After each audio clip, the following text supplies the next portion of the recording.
যে চাচাকে দেখতেছেন উনি হচ্ছে আমার সাথে নামাজ পড়ে বেরিয়েছিল আর কি। তো এই করে মা নিয়ে আসছিল, তো উনি আমার সাথে নামাজ পড়ে বেরিয়েছে। নামাজ পড়ার কারণে ওনার মহাগুলো বিক্রি করতে পারেনি উনি। কটা পাচ্ছেন? কটা? আচ্ছাটা। তো এগুলো বাকিগুলো আমি নিতাম কত করে? হ্যাঁ 50 একটা। আমি 3 নাকি বলি আপনি 3 নেন 50 দেয়া, আমি একটা 50 দিয়ে নিবো। আচ্ছা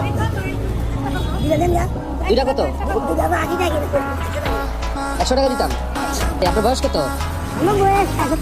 70। চাচি আসেনি বাসায়? হ্যাঁ 150। কটা বেচছে? আপনি কত টাকা ইনকাম হয় প্রতিদিন? 300 টাকা। তো নাও, অসুবিধা নাই, নাও না, ভালোবাসি তো দিচ্ছি, নাও না, অসুবিধা না। তাই আমি আজকে আপনি সবগুলো ব্যস্ত পারবেন না, আমি কিনে নেই আপনি সবগুলো। আচ্ছা ঠিক আছে, আপনি সবাই দিয়ে দেন 30 টাকা, আমি টাকা দিই। আপনি বলেন কয় টাকা আছে? এই আপুরা দুটো দিয়ে দেবেন, আপনি আমার কাছে দিয়ে নিয়েছেন। অসুবিধা আছে কোনো? এই যে দুটো আপনি নিয়ে যান, বড় দুটো নিয়ে যান। ঠিক আছে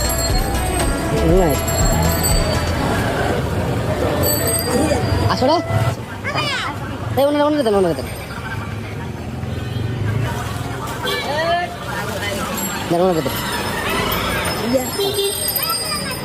দুদিনে সবগুলো বেচতে পারতেন? 2 দিন লাগতো না? তাই যে বেচে নিলাম, আল্লাহ আল্লাহ দিছে না এরকম। আপনার কেমন লাগলো যে আপনি সব বেচে নিলেন? হ্যাঁ মাথা তুলে ঘুরতে মনে হচ্ছে। আপনি আমার পারবেন আলগে?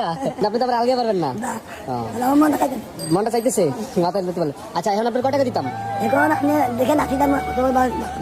1200 হয় 80 টাকা, 15 টাকা করে। আর 3টা দিচ্ছেন 50 টাকা দামের, তাহলে 150, ধরেন 1500 দিলে খুশি আপনি? হ্যাঁ অনেক খুশি। হ্যাঁ এই পেঁপেটা এটা শাশুড়ি দিবেন আমার পক্ষ থেকে, বুঝছেন নি? হ্যাঁ শাশি আসেনি বাসায় আপনার লোকে, তো হ্যাঁ দিবেন। এখন আপনি কি লাগবে? আর কিছু লাগবে না? কেন আপনি কিছু চাই না? আর 3000 টাকা আছে। হ্যাঁ না 3000 নেন আপনি।